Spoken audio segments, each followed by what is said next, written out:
Superintendent Merrington sat in his office at Scotland Yard, irascible with the exertions of a trying day which had made heavy inroads upon his temper and patience. He had several big cases on his hands, his time had been broken into by a series of visitors with grievances, and he had been called upon to adjust a vexatious claim of a woman attacked in the street by a police dog, while the animal was supposed to be on duty tracking a sacrilegious thief who had felled a priest in an oratory and bolted with the silver candlesticks from the altar.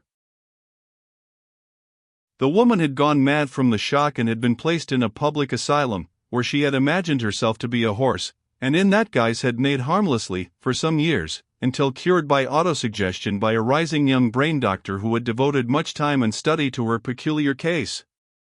Her first act of returned reason was to bring a heavy claim for damages against Scotland Yard, and Merrington had fought it out that day with an avaricious lawyer who had taken up the case on the promise of an equal division of the spoils.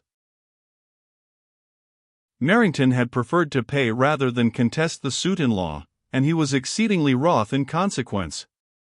He was angry with the old woman for presuming to get cured, and angry with the brain doctor for curing her. He considered that the brain doctor had been guilty of a piece of meddlesome interference in restoring the old lady to so-called sanity in a world of fools, without achieving any object except robbery from the public funds by a rascally lawyer.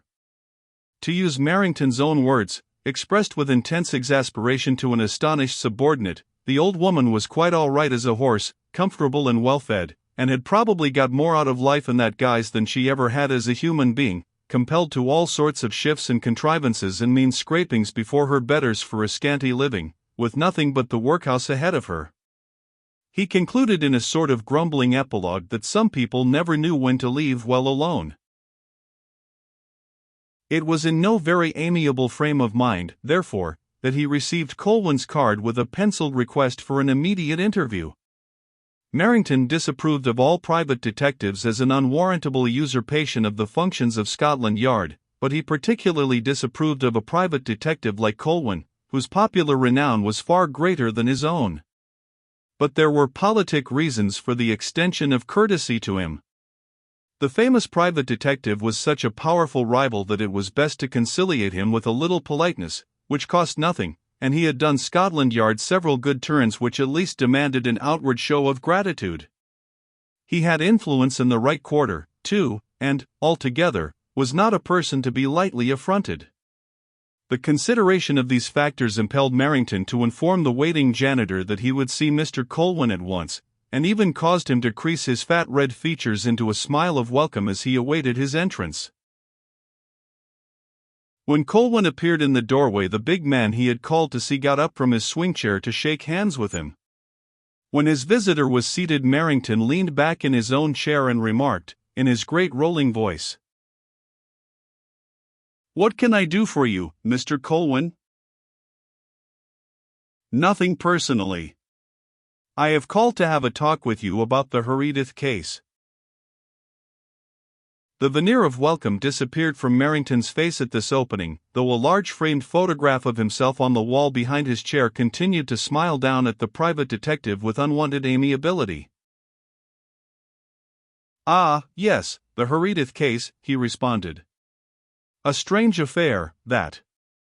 I investigated it personally. It was a pity you were not in it. There were points about that murder, distinct points. You would have enjoyed it." Merrington's professional commiseration of Colwyn's ill luck in missing an enjoyable murder was intended to convey a distinct rebuke to the other's presumption in discussing a case in which he had not been engaged. But Colwyn's next words startled Merrington out of his attitude of censorious dignity. "I was not in the case at first, but I was called into it subsequently by the husband of the murdered woman. He is dissatisfied with the outcome. He thinks a mistake has been made in arresting the girl Hazel Raff." The silence with which Merrington received this information was an involuntary tribute to his visitor, implying, as it did, that he knew Colwyn would not have come to see him without weighty reason for the support of what sounded like the repetition of a mere expression of opinion. I was reluctant to interfere until Mr. Herodotus told me something which suggested that one of your men was in danger of underestimating an important clue," continued Colwyn. "That decided me. I went back with Mr. Herodotus in my car the night before last. After my arrival at the moat house, I made an interesting discovery, quite by accident.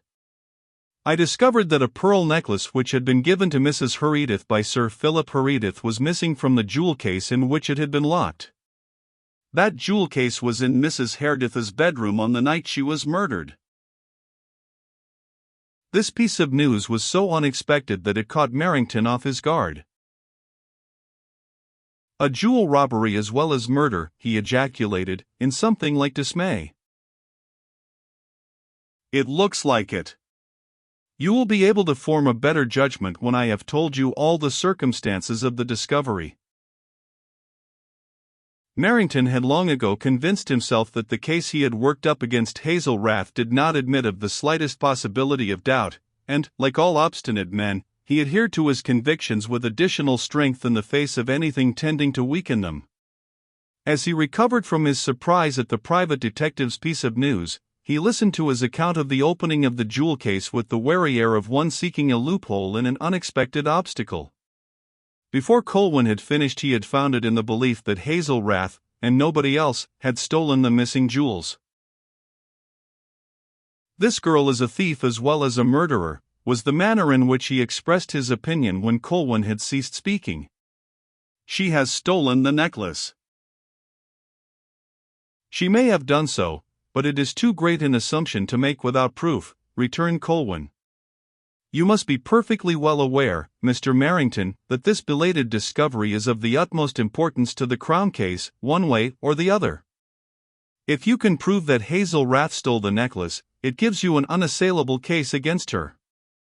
If the necklace was stolen by somebody else, you are confronted with a new and strange aspect of this murder."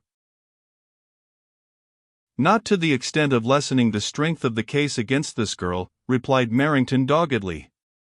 "She was seen going to the staircase leading to Mrs. Herodotus's room just before the murder, her brooch was found upstairs in the room, and the revolver and her handkerchief were found concealed in her mother's rooms. Add to that, her silence under accusation, and it is impossible to get away from the belief that she, and nobody else, murdered Mrs. Herodotus." "I am not attempting to controvert your theory or contradict your facts," rejoined Colwyn coldly. "My visit is to bring under your notice a fresh fact in the case which needs investigation. Whether that fact squares with your own theory or not, it is too important to be disregarded or overlooked. That is why I left the moat house immediately I discovered it. I felt that you had been ignorantly misled, and that it was only right you should be told without delay." Merrington was conscious of that evanescent feeling which men call gratitude. His impulse of thankfulness towards the man opposite him was all the keener for the realization that he would not have acted so generously if he had been in Colwyn's place. But his gratitude was speedily swallowed up by the knowledge that he had been led astray, and his anger was mingled with the determination to find a scapegoat. "I am obliged to you for your information, although I do not attach quite so much importance to it as you do," was his careful rejoinder. "But I certainly blame Detective Caldew for not finding it out before you did. He made the original inquiries at the moat house, and he seems to have made them very carelessly. He said nothing to the Chief Constable of Sussex or myself, when we arrived, about a jewel case, locked or open. He didn't know himself. It was his duty to inquire. When he assured us, on the authority of Miss Herodotus, that nothing was missing, I naturally assumed that he had made the proper inquiries. But I thank you for letting me know, and I shall, of course, have investigations made. But I should like to know why young Herodotus interfered and brought you into the case?" "For one thing, he has a strong belief in Hazel Rath's innocence." "Mere sentiment," replied Merrington contemptuously. "Perhaps he's still sweet on the girl." "There is more than that in it. There's the question of the revolver. Of course you are aware that he identified the revolver with which his wife was shot as the property of Captain Nepcote, a guest at the moat house who left on the afternoon of the day on which Mrs. Herodotus was murdered. Herodotus does not accept your theory of the way in which Hazel Rath is supposed to have obtained the revolver. He does not think that Nepcote left the revolver behind him at the moat house. He told Caldew this, but Caldew said the ownership of the revolver was a matter of no consequence. "Caldew's a fool if he said that, and I wish I'd never allowed him to meddle in the case," replied Merrington forcibly. "I've had the police court proceedings against the girl put back for a week till the question of the ownership of the revolver could be settled. Now that it is decided, I shall have Nepcote interviewed and questioned without delay." "Before you try to trace the missing necklace?" The faint inflection of surprise in Colwyn's voice might have escaped a quicker ear than Merrington's. "Scotland Yard will trace the necklace fast enough," he confidently declared. "I like to take things in their proper order. The next thing to do is to ascertain whether Nepcote left his revolver behind him at the moat house, though I have not the least doubt that he did. The necklace is really a minor consideration. It merely provides another motive for the murder, cupidity as well as jealousy." "Is that the way you regard it?" A less thick-skinned man than Merrington would this time have caught something more than surprise in the other's tone. "Is there any other way of looking at it?" "I would not like to venture an opinion in this case without more knowledge than I have at present," returned Colwyn in sober accents. "But so far as I have gone into it, I should say that there are several things which seem to require more explanation. Nepcote's own actions seem to call for some investigation." "You are surely not suggesting that Nepcote had anything to do with the murder or the robbery of the pearls," said Merrington in an astonished voice. "That is quite impossible. He left the moat house in the afternoon before the murder was committed, and went over to France that night." "He didn't go to France that night. He stayed in London, and did not return to France until the following day."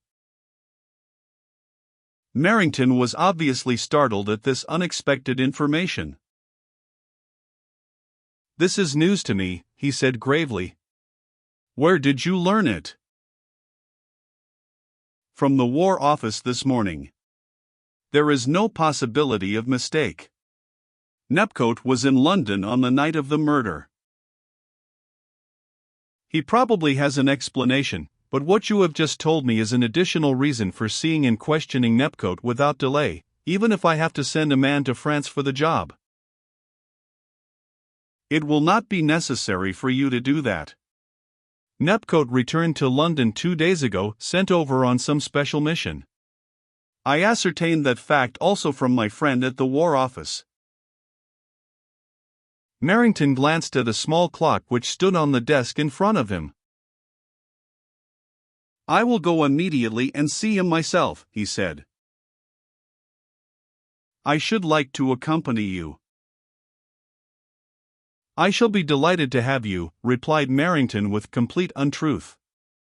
"I have Nepcote's address included in the list of guests who were at the moat house at the time of the murder," he added, opening his pocketbook and hastily scanning it. "Ah, here it is, 10, Sherryman Street. I'll send for a taxicab.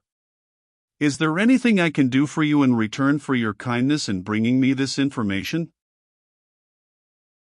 "I should be obliged if you would lend me a copy of the coroner's depositions in the Herodotus case." "With pleasure." Merrington touched a bell, and instructed the policeman who answered it to bring a typescript of the Herodotus murder depositions and the revolver which figured as an exhibit in the case. "And tell somebody to call a taxi, Johnson," he added. When Merrington and Colwyn emerged from the swing doors of the entrance a few moments later, a taxicab was waiting at the bottom of the stone steps, with a pockmarked driver leaning against the door of the vehicle, gazing moodily over the Thames embankment.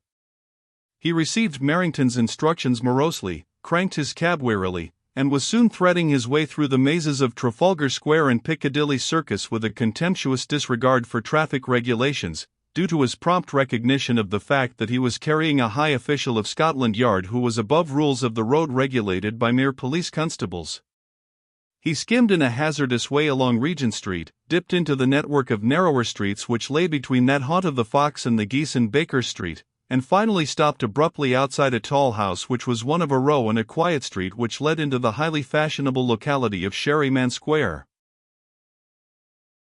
Sherryman Street, in which the taxicab had stopped, was an offshoot and snobbish mean relation of Sherryman Square, which housed a duke, an ex-prime minister, and a fugitive king, to say nothing of several lesser notabilities, such as a high court judge or two, several baronets, and a wartime profiteer whose brand new peerage had descended in the last heavy downpour of kingly honors. Because of their proximity to these great ones of the earth, the inhabitants of Sherryman Street assumed all the airs of exclusiveness which distinguished the residents of the superior neighborhood, and parasitical house agents spoke of it with great respect because one end opened into the rarefied atmosphere of the square. It was true that the other end was close to a slum, and there was a mews across the way, but these were small drawbacks compared to the social advantages. Sherryman Street was full of gaunt, narrow houses, with prim fronts and narrow-railed windows, let in segments, flats, and bachelor apartments. Number 10 was as like its fellows as one drab soul resembles another. Superintendent Merrington's ring at the doorbell brought forth an elderly woman with an expressionless face surmounted by a frilled white cap. She informed them in an expressionless voice that Captain Nepcote's apartments were on the second floor. Having said this much, she disappeared into a small lobby room off the entrance hall, leaving them free to enter. A knock at the entrance door of the second-floor flat brought forth a manservant whose smart bearing and precision of manner suggested military training. He cautiously informed Superintendent Merrington, in reply to his question, that he was not sure if Captain Nepcote was at home, but he would go and see. "Who shall I say, sir?" he asked, in unconscious contradiction of his statement.